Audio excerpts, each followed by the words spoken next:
Hello, and welcome to Writer's Revenge, a web series designed to make you a better writer. My name is Mark Major. I'm a graduate of the University of Wisconsin-Madison's Writing Department, and I'm also your humble instructor for the series. Welcome to this week's episode of Writer's Revenge. Make sure that you have listened to episodes 1 and 2 first before you go any further. Those really do set the tone for the whole course, and those two lessons are going to be used by you over and over again.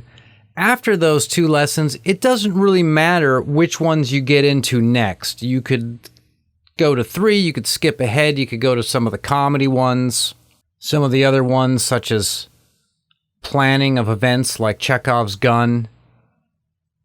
You don't have to necessarily start with this one, but it's not a bad third episode to have under the belt.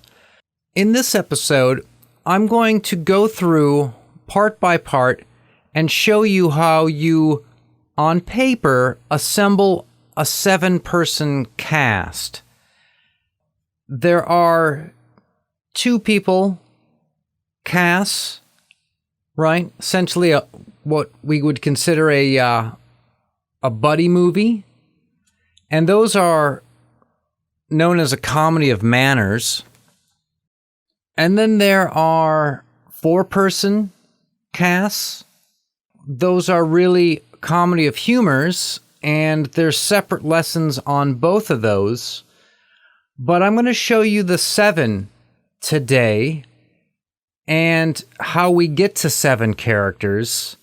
And it's going to answer a whole lot of questions along some of these other casts as well. In fact, you're going to find that there isn't a lesson on the 5-person cast because the 5-person cast is going to be covered in today's lesson. So in today's lesson, what I'm going to go through then are the 3 main characters that make up your holy trinity of your cast. Then we're going to talk about how you add 2 more people to get to the 5-person cast. And then I'm going to show you how we then arrive at the 7-person cast. Now, when I say 7-person cast, what I'm talking about are stories and movies like Seven Samurai, of course, the remake, The Magnificent Seven, which was a Western.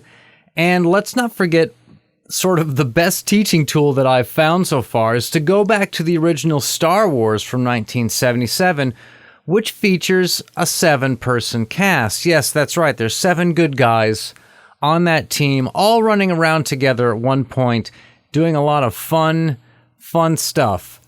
Let's begin at the top with our 3-person Holy Trinity, as I like to call it, because it's a great way to remember it. So you start with 3 people, and right away at the top of sort of the triangle in the diagram is going to be your patriarchal father figure, or it could be matriarchal mother figure. Doesn't matter what gender, it's not about that. What it's about is the presence of older wisdom, of essentially the old guard, the old ways, the person who's experienced, who has done it, essentially sort of the father at the head of the table, okay?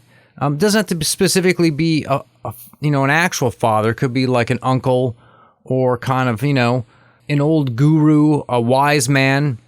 But he's going to be sort of at the top, and then the 2 characters deriving from him is going to be our hero, the protagonist, who, for the sake of this explanation of the lesson, we're going to make this person male, but it doesn't really matter. And opposite this person is going to be a female, and it's usually a love interest, but it doesn't have to be. It could be a sister or something platonic along the way. Usually, though, if you have a love interest, you're going to find that you're going to get a wider range of audience, but it doesn't have to be about that. That's not necessarily about the formula. The main formula is to establish the sort of Father, Son, and, in the original Catholic prayer, it's the Holy Spirit, but it's essentially the other gendered sidekick, partner, as it were, to our hero, the protagonist. So these are your main three that you're going to start off with as your triad of characters.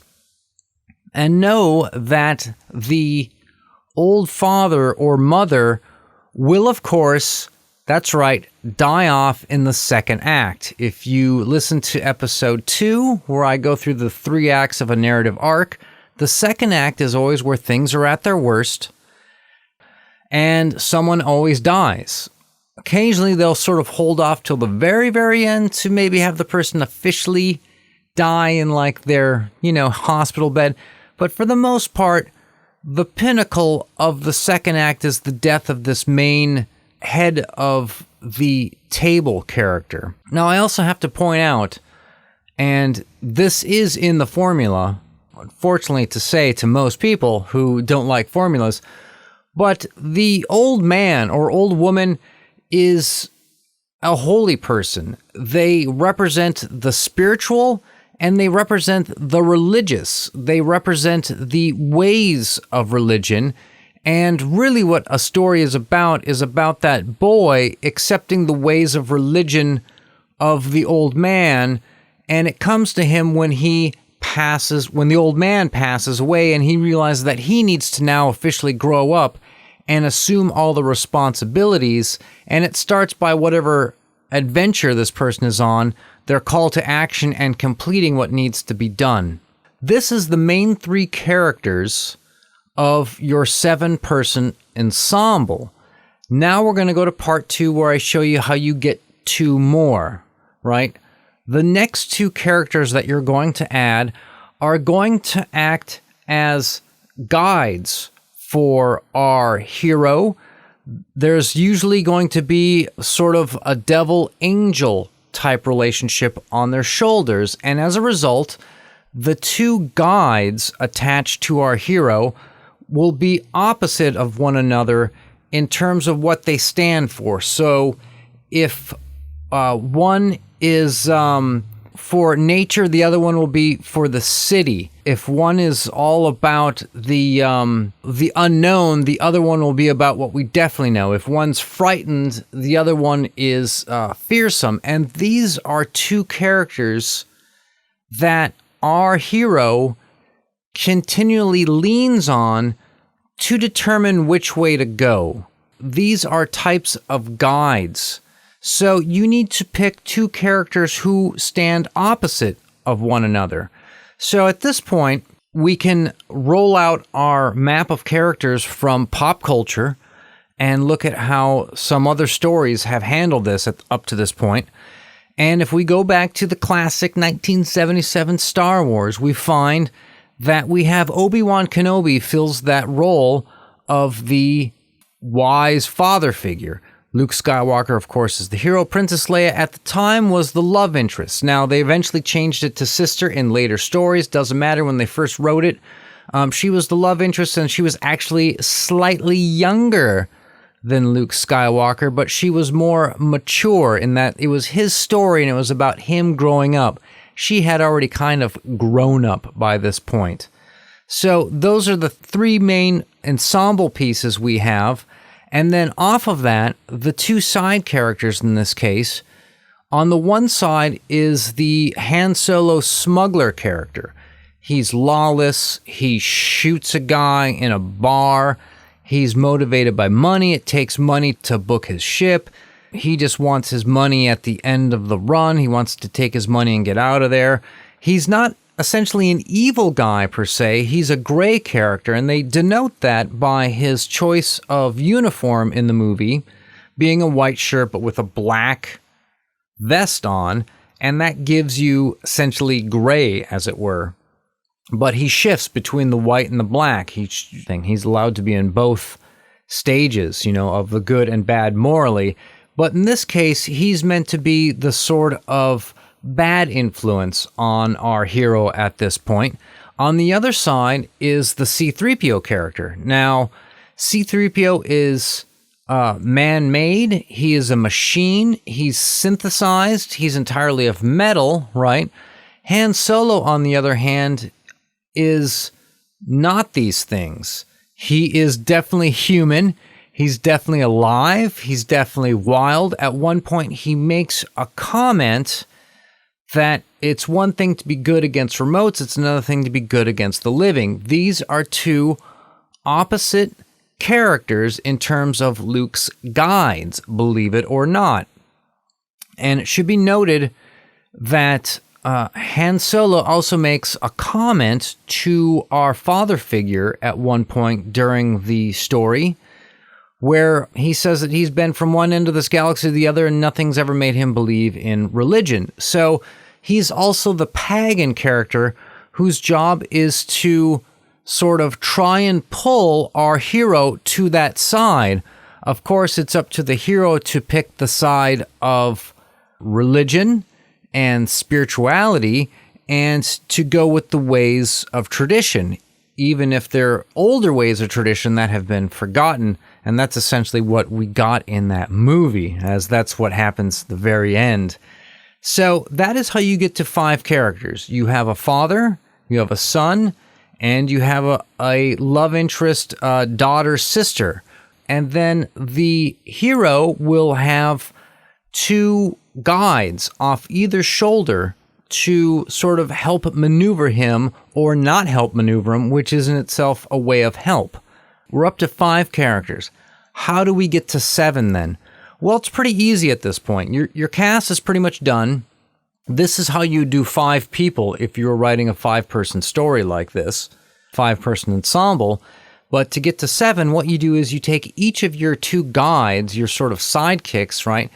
And you give each of them a sidekick who is in some way complementary, but is also a type of an opposite to them. So in the case of the android character, well, he gets another robot, and the 2 are very Laurel and Hardy. They're very comedy of manners. They're very apart from one another. One talks like an old English butler.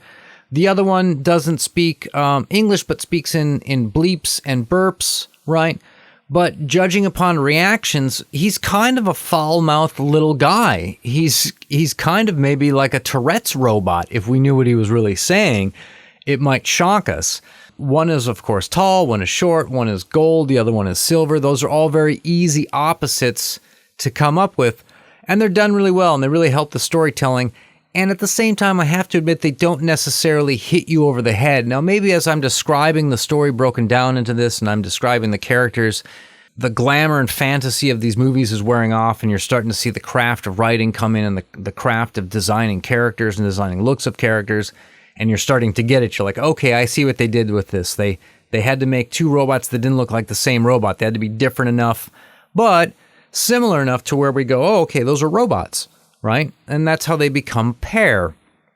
Now, on the other side, the Han Solo sidekick, they gave him an animal because, remember, he connects with him. He's pagan, and so he's going to have all these sort of weird beasts and stuff. But the character is, of course, different than him. It's taller than him. It doesn't speak English, all that kind of stuff. Funny joke about the making of Star Wars, where at one point the studio heads were worried about the Wookiee not wearing pants. That is, the Wookiee is essentially naked in every scene, if you know what I mean. That's how you get your sort of opposites within opposites. And it's really a great mechanism, a great formula to follow. And I think if you start off with your 3 main characters and establish one as the older, wizened father figure or mother figure, again, doesn't matter, those are inconsequential to the story, right? It's all depends, since the stories come from you, it's up to you, right?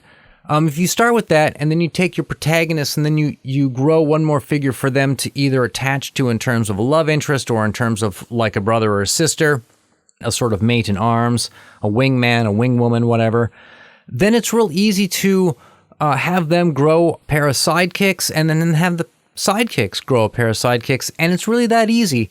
Just make sure you focus in on using opposites for your characters, what is known as manners or mannerisms, comedy of manners, etc., and to focus on the fact that they are guides, and it's not really their story, their adventure, although people may think that they're on one. So that's been it for this lesson of Writer's Revenge. Catch you next week.